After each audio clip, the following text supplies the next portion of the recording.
Pues también para mí es una bendición en esta mañana poder compartir con ustedes el mensaje de la palabra de Dios. Pero antes de ir a este mensaje, antes de compartírselos, quiero reiterarles nuestra solidaridad, todas nuestras condolencias de parte de los pastores, de los líderes y de todos los miembros y congregantes de nuestra iglesia Esmirna. Para todos ustedes que han perdido a un ser querido. Hemos derramado lágrimas de tristeza junto con ustedes o por ustedes en este tiempo de sufrimiento, en este tiempo de duelo, pero a la vez hemos derramado lágrimas de gozo, lágrimas de alegría al saber, al darnos cuenta que tú, hermano, hermana, o tu amigo, o alguno de tus familiares se ha levantado. El Señor en algunos casos ha obrado algún milagro para levantarlos de esta enfermedad del COVID o de alguna otra. En verdad que hemos podido seguir viendo la mano poderosa del Señor en muchos de ustedes, en medio del sufrimiento que otros han estado teniendo. Y bueno, pues en esta mañana continuamos o regresamos a los mensajes del Sermón del Monte. Llegamos a una parte culminante. Yo diría que viene a ser como el clímax del Sermón del Monte. Y ustedes se van a dar cuenta más adelante por qué. Pero quiero decirles que estos primeros 12 versículos del capítulo 7, si no estuvieron ustedes en la lectura devocional, es nuestro texto en esta mañana es Mateo 7, versículos del 1 a el 12. Mateo 7, del 1 a el 12. Y estos primeros 12 versículos de este capítulo 7 vienen a marcar el final, específicamente el versículo 12, el final de la sección más amplia del Sermón del Monte, que inicia en el capítulo 5, versículo 17, que dice así: no piensen, palabras de Jesús, no piensen que he venido a anular la ley o los profetas. No he venido a anularlos, sino a darles cumplimiento. En esta declaración Jesús dejó muy en claro que Él no venía a abrogar, Él no venía a anular, y mucho menos a violar todos los principios o los mandamientos de la ley, sino a darles cumplimiento. Entonces, como lo demostró, ya lo demostró en varias o en todas las enseñanzas que hemos visto hasta el día de hoy. Y otra cosa muy interesante es que pudiéramos decir, ¿sí?, que todos estos principios que en esta sección Jesús nos ha enseñado vienen como a representar el cumplimiento de la ley, la Torá, y de los profetas Nabim, que son las palabras en hebreo, al estilo de Jesús. El cumplimiento de la ley y de los profetas al estilo de Jesús, que es precisamente el título de mi mensaje en esta mañana. Y estas 12 secciones de las cuales Jesús hace referencia en esta y en otras ocasiones cuando dice la ley y los profetas, pues entonces la ley, les decía, la Torá, los profetas Nabim, son dos de las tres secciones de la Biblia hebrea. La tercera sección es Ketubim o los escritos, que hay una palabra que incluye estos tres bloques que se conoce tradicionalmente como Tanakh. La T de Torá, la N de Nabim, los profetas, y la K de Ketubim o los escritos. Bueno, pues entonces vamos a ir viendo cada una de estas tres enseñanzas que Jesús nos da aquí en Mateo 7 del 1 al 12. Y el primero de ellos, o la primera de estas enseñanzas, es juzgar a los demás. Así que vamos a ver, número 1, el juzgar a los demás. Y esto lo encontramos en los primeros 6 versículos. Mateo 7, del 1 al 6, que dice: no juzguen a nadie para que nadie los juzgue a ustedes. Porque tal como juzguen, se les juzgará. Y con la medida que midan a otros, se les medirá a ustedes. ¿Por qué te fijas en la astilla que tiene tu hermano en el ojo y no le das importancia a la viga que está en el tuyo?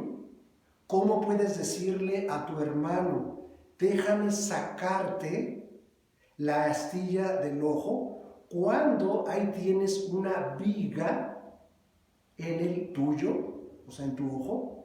Hipócrita, saca primero la viga de tu propio ojo y entonces verás con claridad para sacar la astilla del ojo de tu hermano. Versículo 6. No den lo sagrado a los perros, no sea que se vuelvan contra ustedes y los despedacen, ni echen sus perlas a los cerdos, no sea que las pisoteen. Así que aquí tenemos una enseñanza importantísima.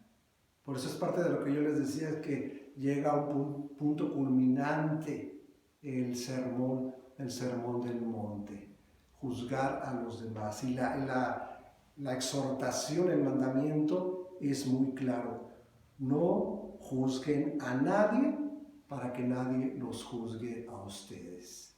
Y este asunto, esta actitud de juzgar a los demás, que también pudiéramos decir de criticar negativamente a los demás, y digo negativamente porque se dice que hay una crítica constructiva que lleva a hacer observaciones, a poder nosotros mencionar errores o pecados que ha cometido una persona con el fin de que esa otra persona mejore. Son palabras de edificación. Pero aquí estamos hablando de la crítica destructiva, de el juzgar a los demás. Una actitud muy del ser humano, diría yo.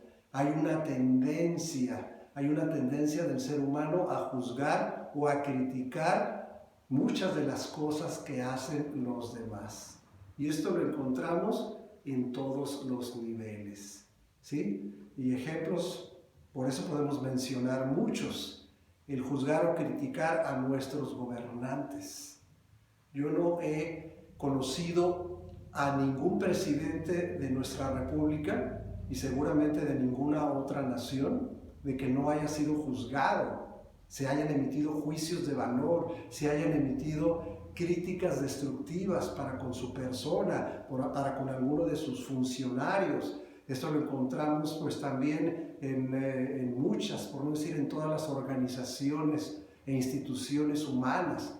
Y desafortunadamente las iglesias no estamos exentas de esto. ¿Por qué? Porque todas estas organizaciones, todas estas instituciones, todas las naciones están conformadas por seres humanos, que somos imperfectos, seres humanos, que somos pecadores y tendemos a lo malo. Pero aquí está, la exhortación es muy importante cuando nos dice: no juzguen a los demás para que nadie los juzgue a ustedes. Es decir, hay una advertencia muy clara, porque pudiéramos estar perdiendo de vista que así como nosotros criticamos a otras personas, pues nosotros también no estamos exentos de que nos juzguen o de que nos critiquen. Así que mucha atención con esto.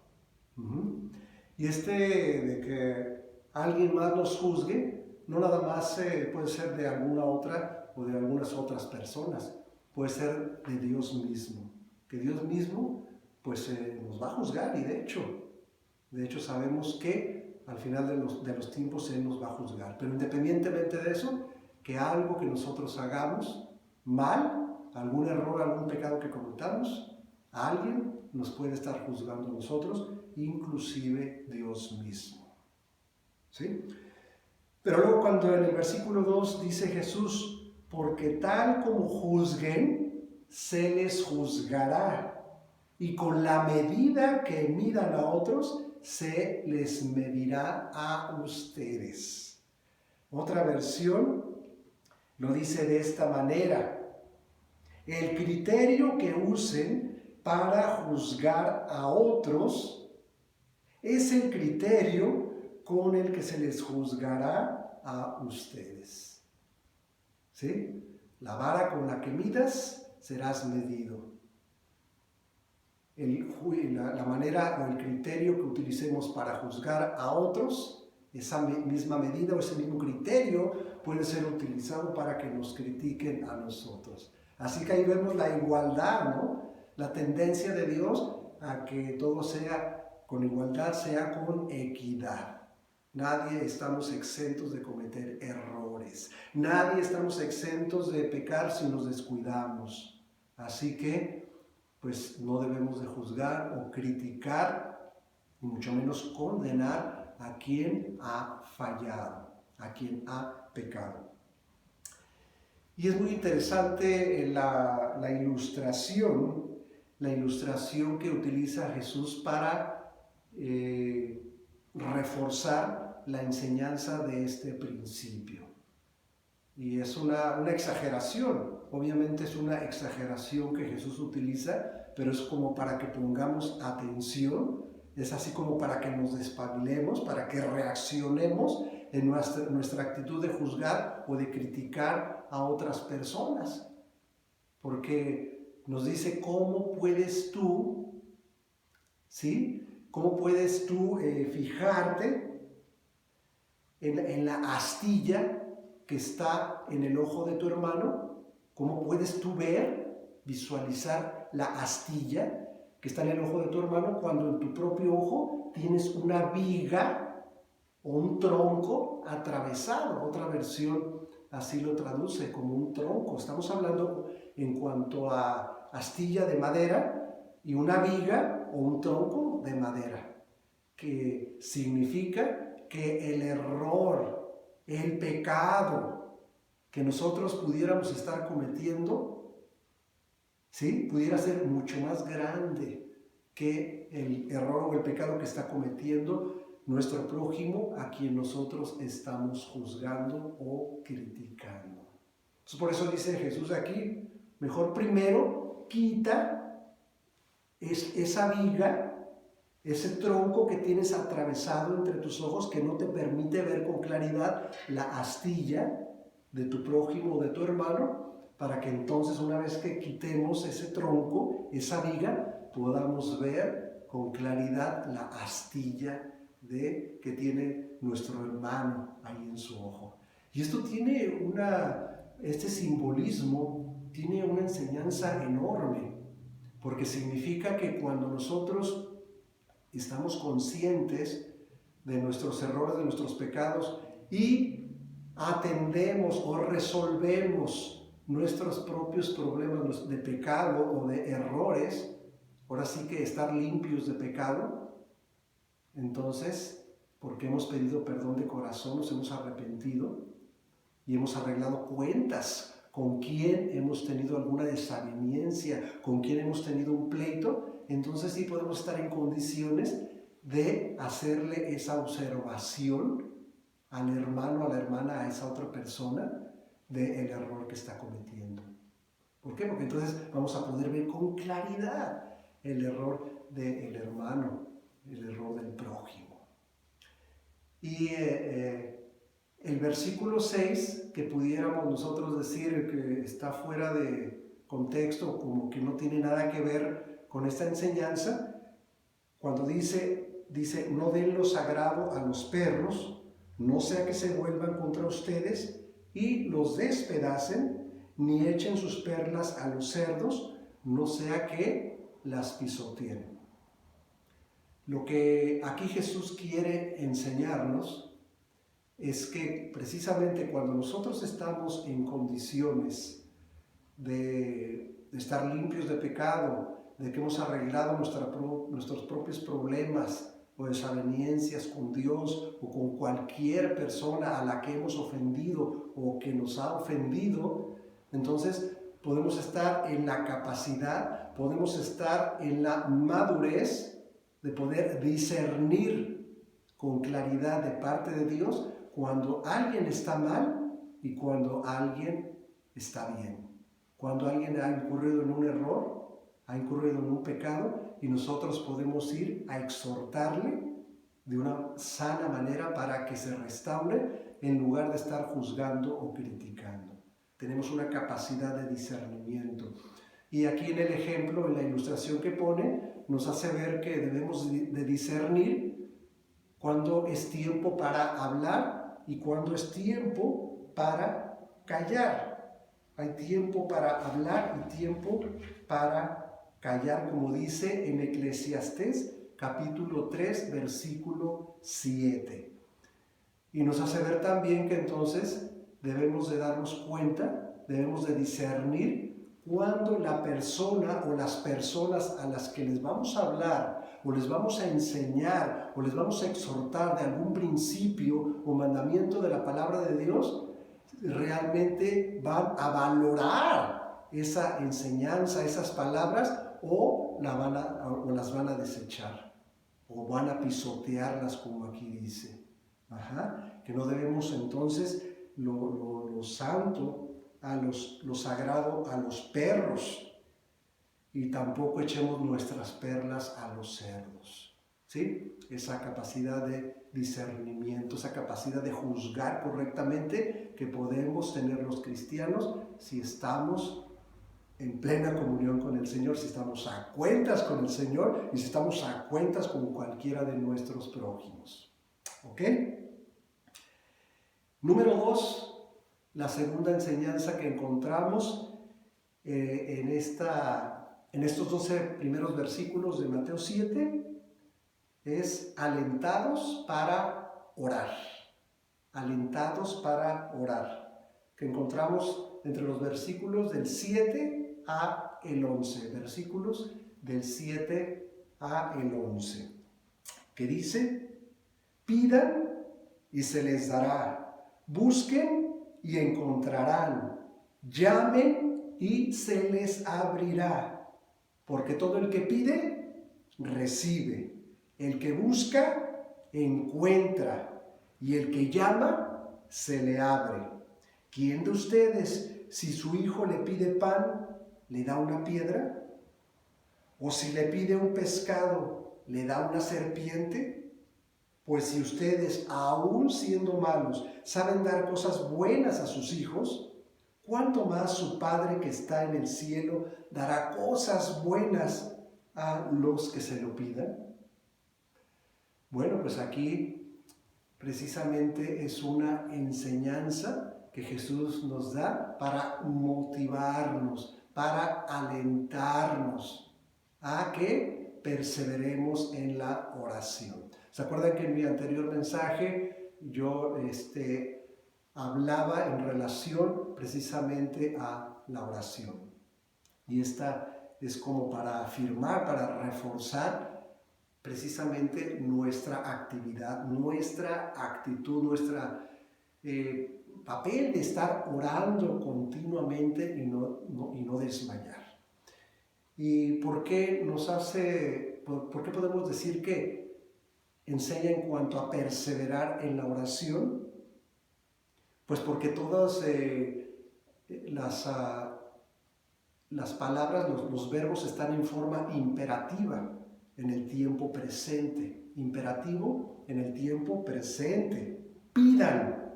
O sea, el día de hoy, en este momento, hay que pedir. Dice, y se les dará. Busquen y encontrarán. Llamen y se les abrirá la puerta. ¿Sí? Entonces es un ejercicio que día tras día continuamente debemos de estar haciendo. Y obviamente que esto debe de estar alimentado, esta actitud de la perseverancia en orar, como lo hemos estado haciendo de manera muy, muy especial en todo este tiempo de pandemia. El grupo de WhatsApp, de los grupos de WhatsApp que tenemos en nuestra iglesia, hay uno que se llama Apoyemos en Oración. Y definitivamente ha sido el grupo más activo. todo el día estamos recibiendo motivos, peticiones de oración, estamos recibiendo testimonios, escuchando de testimonios de lo que Dios está obrando, maravillas, y por supuesto también las noticias tristes de cuando alguien ha partido, cuando alguien ha muerto. Pero es esa oración continua, constante, y a veces ya tarde reciben mensajes, y sabemos que si llega un mensaje en ese grupo de Apoyemos en Oración, ya muy noche, es porque es una emergencia, es porque es alguien que necesita en ese momento de manera muy especial nuestras oraciones. Y ha sido una enorme bendición que hemos tenido, una de las varias grandes, maravillosas bendiciones que hemos tenido en este tiempo de pandemia, el poder estar unidos en oración, no tan solo toda nuestra propia iglesia, sino mucho más allá de nuestra iglesia, familiares, amigos que han sido bendecidos, al saber que hemos estado intercediendo por ellos y por ellas, y también que ellos sepan y han sabido de que toda la honra y la gloria es para Dios, y es Dios quien obra la sanidad, es Dios quien da respuesta. Amén. Y pues también, mis amados hermanos, hermanas, amigos, amigas, el hecho de que, como vemos en esta ilustración, en esta reflexión que Jesús nos da, de que si nosotros, siendo malos, sabemos dar cosas buenas a nuestros hijos, que si nuestro hijo o nuestra hija nos pide pan, ¿acaso le vamos a dar una piedra? O si nos pide un pescado, ¿acaso le vamos a dar una serpiente? Ningún padre y ninguna madre en sus 5 sentidos pues va a dar algo malo, algo que le haga daño, algo que envenene a alguno de nuestros hijos. Pero ese énfasis que pone Jesús ahí, si ustedes siendo malos saben dar cosas buenas a sus hijos, a nuestros hijos, ¿cuánto más nuestro Padre de los cielos le hará cosas buenas a los que se lo pidamos? Pues ahí está la garantía, ahí está la seguridad de que Dios siempre nos va a dar algo bueno. El problema a veces, entre comillas, es que nosotros no sepamos distinguir o no sepamos discernir que lo que estamos pidiendo a lo mejor no está alineado a los propósitos y a la voluntad de Dios. Y aunque Dios nos da respuesta, como mencionábamos la vez pasada, a todas nuestras oraciones y a todas nuestras peticiones, no siempre concede esas peticiones. No siempre la respuesta de Dios es lo que nosotros deseamos o esperamos, porque los caminos de Dios, los pensamientos de Dios están muy por encima de nuestros pensamientos. No perdamos de vista eso. Pero Dios siempre desea todo lo bueno para cumplir un buen propósito en nuestras vidas, para que su voluntad sea hecha en nosotros, sea cual sea la respuesta.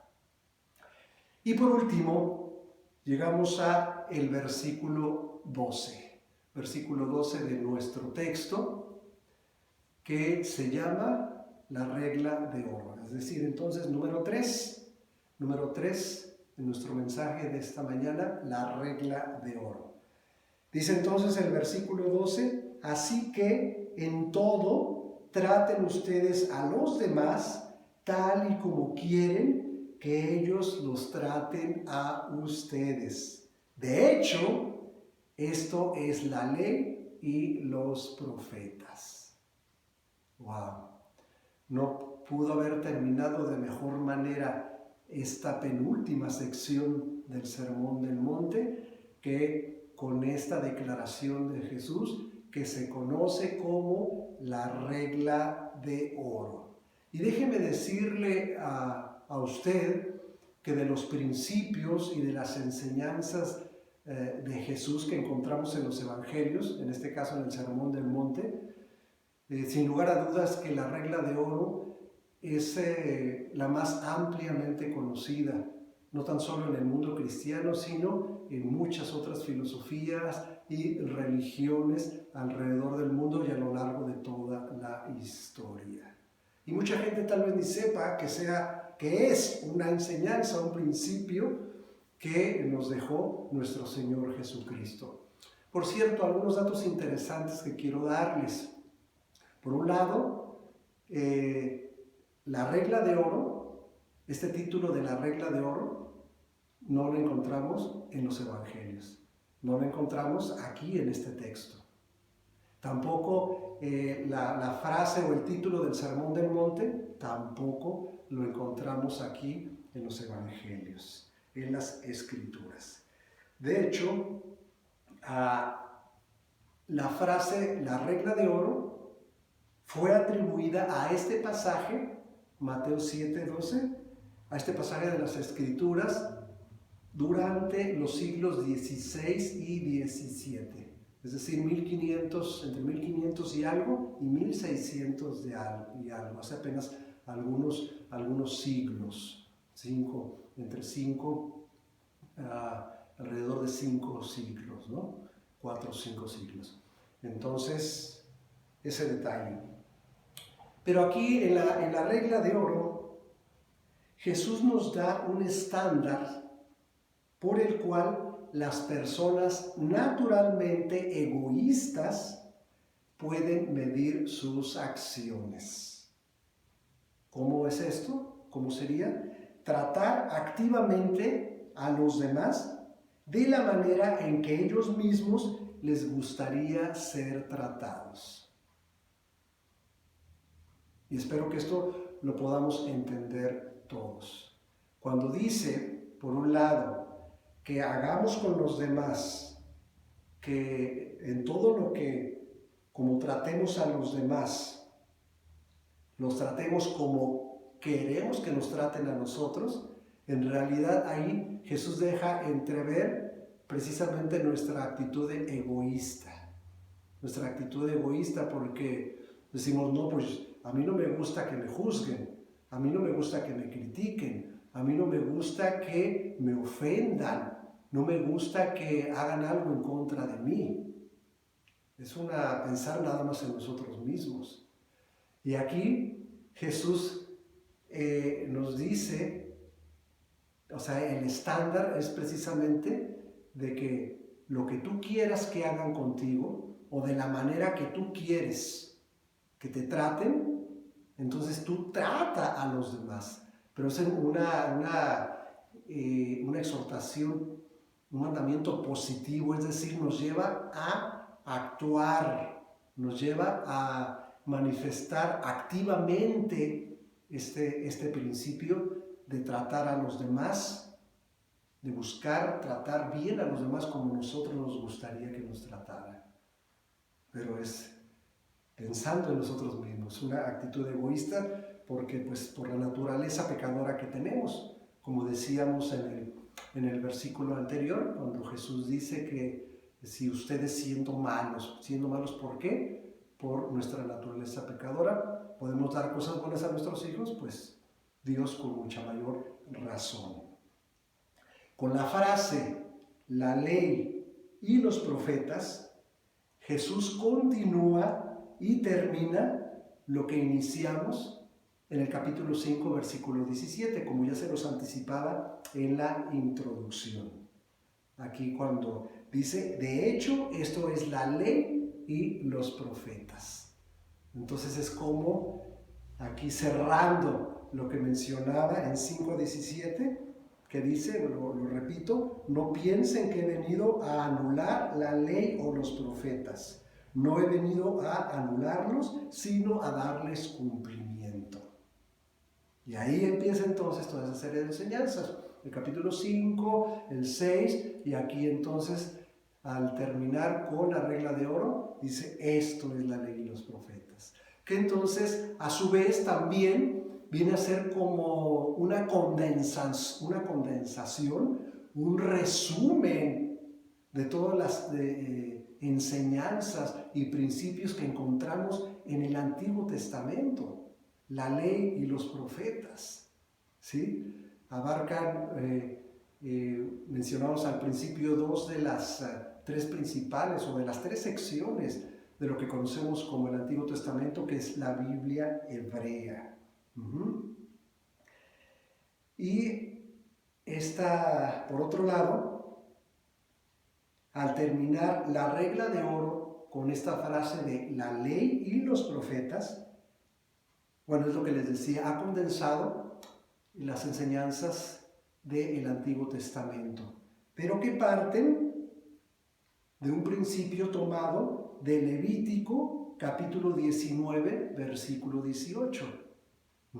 Toda la serie de enseñanzas del Antiguo Testamento que Jesús condensa aquí, surgen o las toma, ¿sí?, de Levíticos 19, 18, que dice: no seas vengativo con tu prójimo, ni le guardes rencor.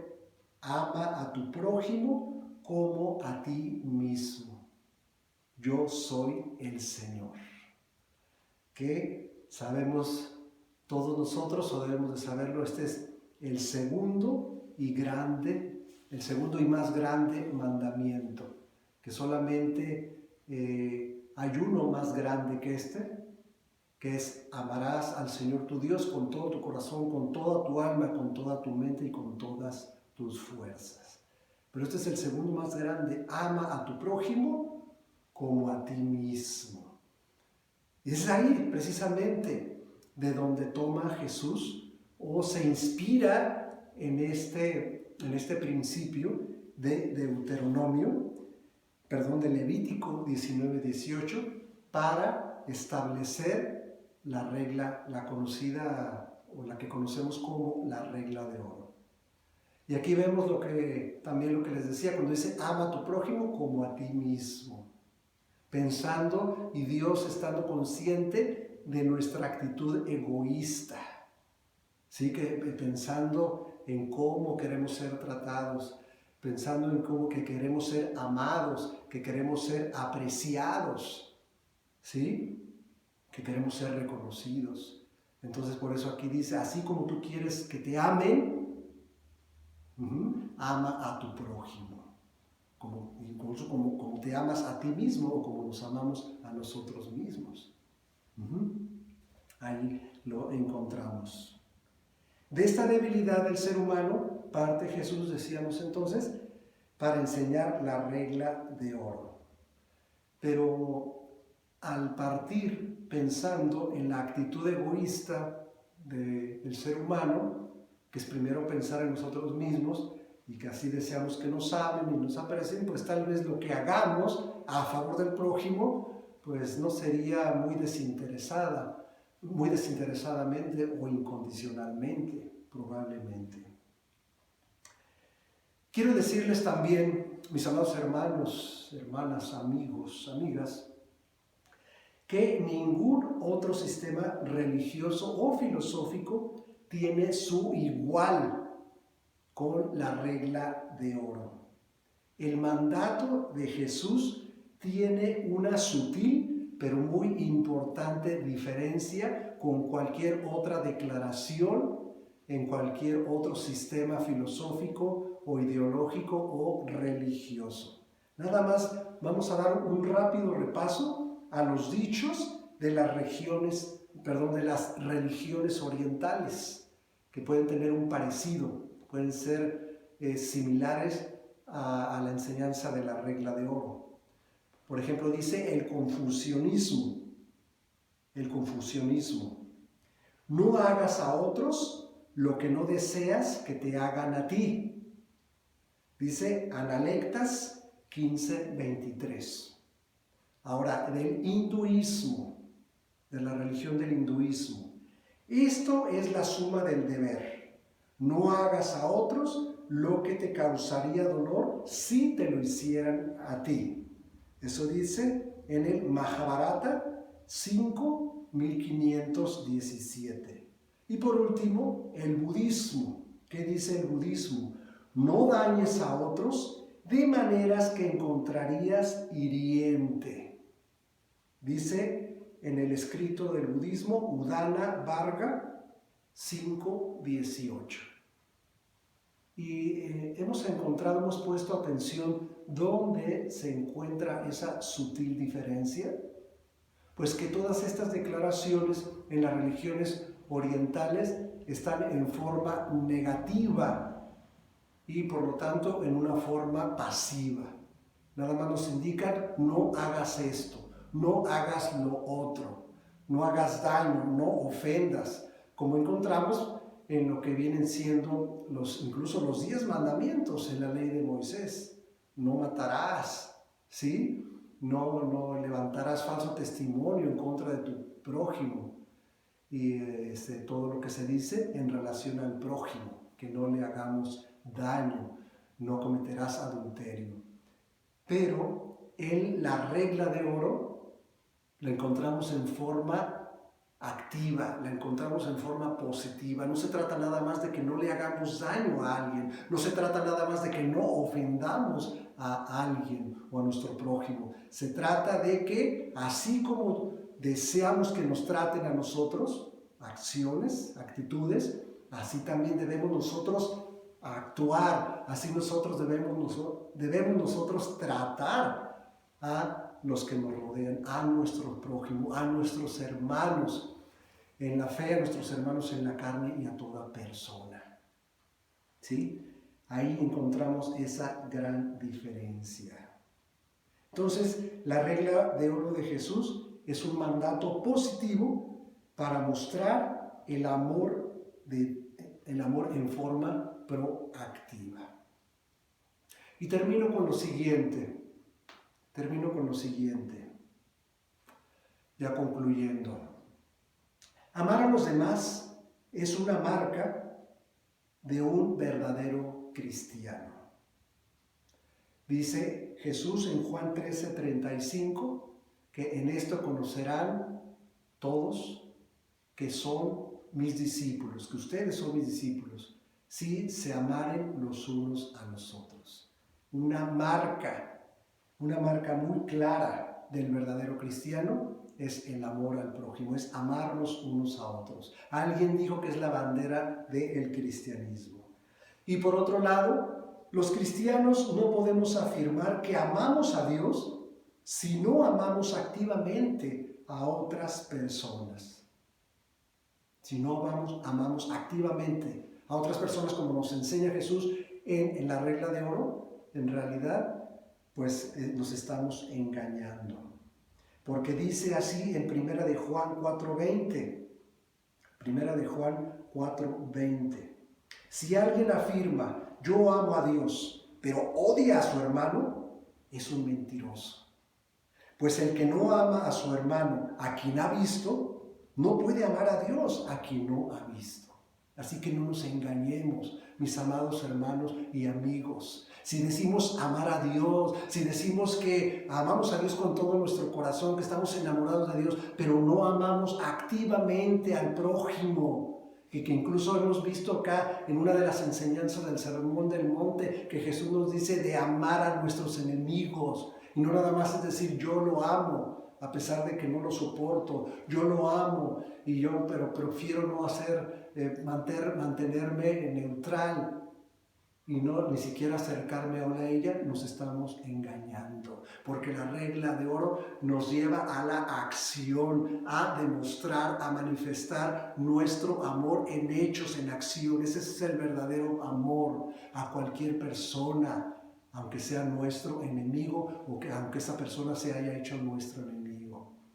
No podemos decir que amamos a Dios si no amamos de esta manera como enseña la regla de oro. Déjame orar por ti en esta mañana.